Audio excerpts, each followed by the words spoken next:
Again, rejoining me now, Steve Chaggaris, CBS News senior political editor, Rick Davis as well, a CBSN political contributor and former campaign manager for John McCain, and Liz Smith, a Democratic strategist and spokesperson for Martin O'Malley. Guys, and ladies, let's jump in there.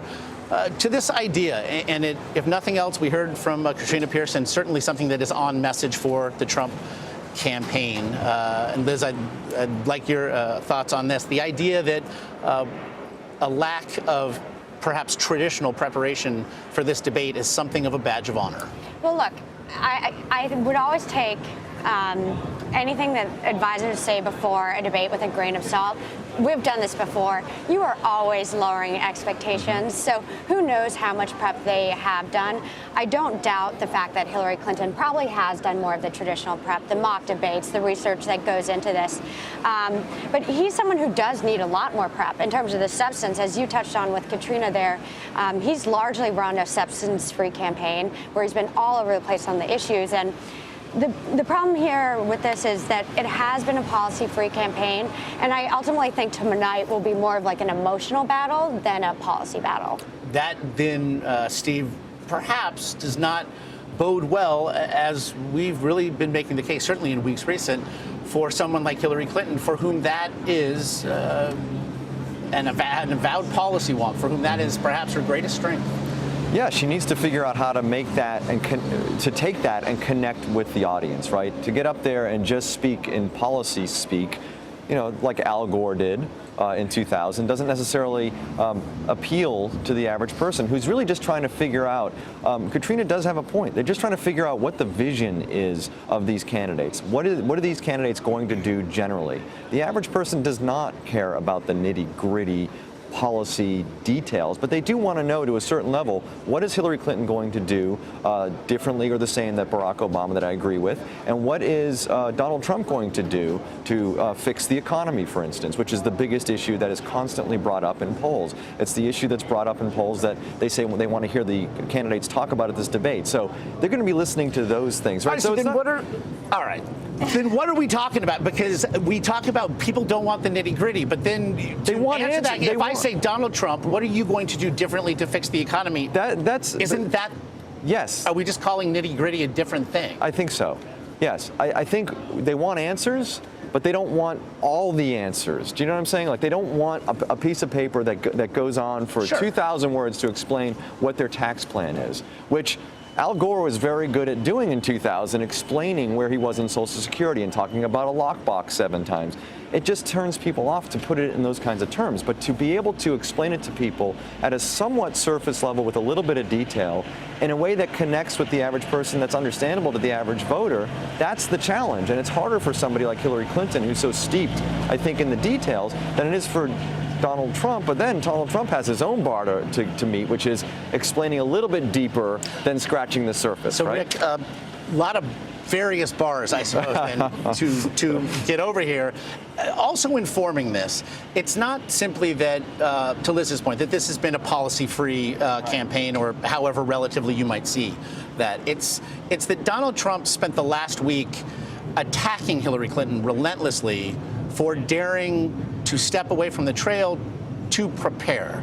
That is something other than lowering a bar. That is seeming to it's gamesmanship, right? It's like, I'm better prepared than you are. Hillary goes out with all these experts and folks to sort of tackle the big issues of the day, and shows the network that she can surround herself with. Part of the message there is, I've got people who can advise my presidency, and so, you know, who's Donald Trump got? And Trump basically has taken the position where I don't need any of that stuff, you know, and again, it's sort of playing to your type. And I mean, remember when we were prepping in the 1996 campaign for Bob Dole's debate with Bill Clinton. Bill Clinton's president, he's a policy wonk, he's got everybody in the world who wants to like prep him for the debate. He gets this beautiful resort in upstate New York, and he brings all these experts in there. And the last minute, Bob Dole calls us up at the campaign and said, get down here to my condo in South Florida. You know, I got to prep because it was the last minute. And so he's got his pollster, his campaign manager, me, and a couple others sitting in the front row of this kind of seedy theater. And he goes, Bill Clinton's got all these experts in upstate New York training him, and I've got this. And so it just shows you that when they looked at it, they don't really realize what they're missing. I guarantee you there are probably moments this morning where Hillary Clinton thinks she's over-prepped, Al Gore problem, and she's trying to focus on what is it I really need to do today. And I guarantee you Donald Trump woke up this morning and said, gee, I wonder if I'm supposed to remember my tax policy, right? And get me those cards. Well, that's the thing, and he has to actually deliver, right? So he can talk this big game, and she can talk her game too, but he has to deliver for 90 minutes without a break. So what does one-on-one with somebody, which is... Steve, what does he have to deliver? Because you just said that the nitty-gritty is not what he has to deliver. So what then does he have to deliver other than... Well, he's got a problem with women with college educations who are white, right? This is his expansion capability, right? He doesn't have to talk to his base. His base is very strong. They show up at all of his rallies. He's got them, right? But he can't win the presidency without getting that next step. And so how does he communicate with a group of voters that he has not had a particularly good dialogue with? And that's what's going to pressure him tonight. And when we talk about the stamina issue, you know, Katrina was saying, questioning Hillary Clinton's stamina. Hillary Clinton has stood through, I don't know, a dozen debates this cycle, one-on-one with Bernie Sanders, where she was up on stage for an hour, hour and a half. If you look at the debates with Donald Trump, the most speaking time he got in any of them was like 20 minutes, 25 minutes. So I think he actually faces a bigger challenge here. And as for, you know, his smack talk beforehand, kind of reminds me of like smack talk before a game, like Adam Jones before the Steelers game. You know, he's trying to get in their head. And so I would just view it like that. And I don't put much faith in a that. Bengals reference at you, Elizabeth. Not the, Who would have not seen the that last coming? one. Steve, perhaps a bit of the real politic here then as well. If it's not a grand vision that's being communicated, and perhaps it's not policy specifics that's being communicated, there's other questions perhaps about what it is that may be communicated by each candidate about the other, about the other's family. This has been the rhetoric of this campaign by any measure of those who know it much better than I. This is as rancorous, perhaps as base as we've ever seen it. That all the rivers then seem to be flowing to what we might see on that stage. Well, the over-under, right, on when all that starts to hit in this debate. Does it happen early, or do they try to keep this thing as professional as possible, as long as possible?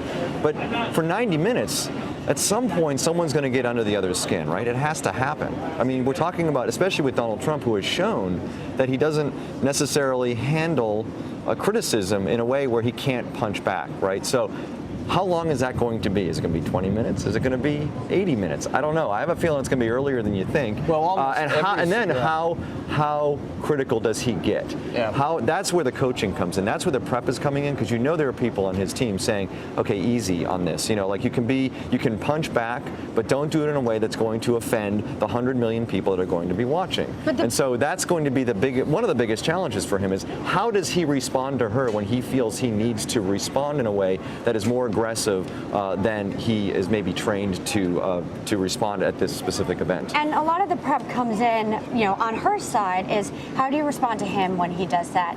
And I think with someone with his temperament, with a bully, the best way to respond to them is not to go to their level. And sometimes that is what gets under their skin the most.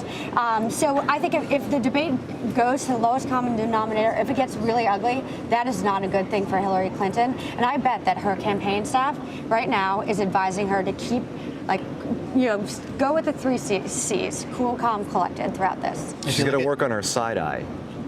It's interesting, too, when you think about the totality, certainly of the campaign ads that have been released by the Clinton campaign, invariably they feature almost entirely Donald Trump's own words. Right.